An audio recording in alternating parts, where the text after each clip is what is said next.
ఎట్లా పడితే అట్లా ఎంప్లాయీస్ని తీసేస్తున్నా కూడా అడిగేటటువంటి పరిస్థితి లేదు. కాబట్టే ఆర్టీసీ కార్మికులందరూ కలిసి మరి 24వ తారీఖు నాడు చెలో సెక్రటేరియట్ అనేటటువంటి కార్యక్రమం పెట్టిండ్రు. ఆర్టీసీ జేఏసీ ఇచ్చినటువంటి ఆ చెలో సెక్రటేరియట్ అనే కార్యక్రమానికి మేము సంపూర్ణంగా మద్దతు పలుకుతా ఉన్నాం. తెలంగాణ జాగృతి నండని ఈ సందర్భంగా తెలియజేస్తా ఉన్నాం. మరి అదేవిధంగా ఆర్టీసీ కార్మికులు పాపం వాళ్ళు పొదుపు చేసుకునే డబ్బు ఉంటుంది, అది కూడా ఇస్తలేరు. రిటైర్మెంట్ అయినటువంటి వాళ్ళు ఎవరిని కూడా వారికి కూడా ఇంతవరకు బెనిఫిట్స్ ఇస్తలేరు. నిన్న మేము మహిళల కోసం ధర్నా చేద్దామని ప్రజాభవన్కి పోతే అక్కడ ఆర్టీసీ కార్మికులు రిటైర్డ్ ఎంప్లాయీస్ అందరూ వచ్చారు.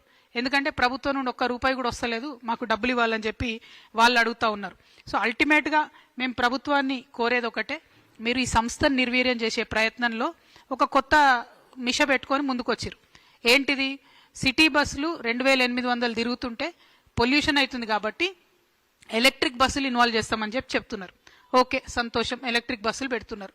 కానీ గమ్మత్ ఏంటంటే ఆ ఎలక్ట్రిక్ బస్సులను ప్రభుత్వం కొంటలేదు, కేవలం అద్దెకు తీసుకుంటుంది. అద్దెకు తీసుకునే ఈ బస్సులకు వాళ్ళ కిలోమీటర్కి ఇంత అని చెప్పి యాజమాన్యాలకు డబ్బులు చెల్లిస్తున్నారు. ఇంకొక పక్క మన ఆర్టీసీ బస్ డిపోలను ఖాళీ చేసి ఎలక్ట్రిక్ బస్సులకు సపరేట్గా డిపోలు ఖాళీ చేసి ఇస్తున్నారు. అక్కడ ఏం జరుగుతుంది? ఆ డిపోలలో వాళ్ళు మన కరెంట్ యూజ్ చేసి ఛార్జింగ్ పెట్టుకుంటారు. అంటే కరెంటు బిల్లు మనమే కడతాం. ఎనీ కాస్ట్ అధికారులకే చెప్పుకోవాల్సి వస్తుంది. వాళ్ళ జులుంను భరించలేని పరిస్థితి ఉంది. కాబట్టి మరి ప్రభుత్వాన్ని సత్వరమే ఆర్టీసీకి చైర్మన్ వేయాలని కూడా మేము ఈ సందర్భంగా డిమాండ్ చేస్తూ ఉన్నాను.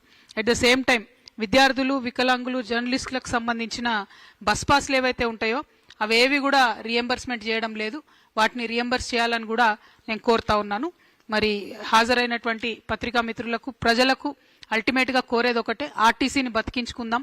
సామాన్యుడికి ఏదైతే ట్రాన్స్పోర్ట్గా వ్యవహరిస్తుందో అటువంటి ఆర్టీసీ సంస్థను ప్రైవేటీకరణ చేసేటటువంటి కుట్ర ఏదైతే ఉందో దాన్ని అందరం కూడా కలిసి సమిష్టిగా అడ్డుకోవాలి. ఆ కార్మికుల యొక్క సంక్షేమం కోసం కృషి చేయాలనే ఉద్దేశంతో జాగృతి ముందుకు నడుస్తుందని తెలియజేస్తూ సెలవు. Thank you. జై తెలంగాణ. నేను చూసిన హరీష్ రావు గారి స్టేట్మెంట్ని, తెలంగాణ ఆత్మగౌరవాన్ని తాకట్టు పెట్టి మొత్తం క్యాబినెట్ అంతా ఢిల్లీకి తీసుకుపోయినారు అని అంటున్నారు.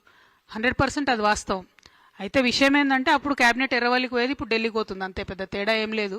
సో క్యాబినెట్ ఆత్మగౌరవం అనేటటువంటిది ఎక్కడైనా కూడా సెక్రటేరియట్లో క్యాబినెట్ మీటింగ్లు జరిగితే దానికి మర్యాద ఉంటుంది. అట్లా కాకుండా క్యాబినెట్లో ఉండే మంత్రులు, ప్రజల ద్వారా ఎన్నికైనటువంటి ప్రజాప్రతినిధులు, వాళ్ళందరి ఆత్మగౌరవాన్ని పరిరక్షించే విధంగా రాజకీయ నాయకుల వ్యవహారం ఉంటే బాగుంటుంది అనేటటువంటిది నేను అనుకుంటాను.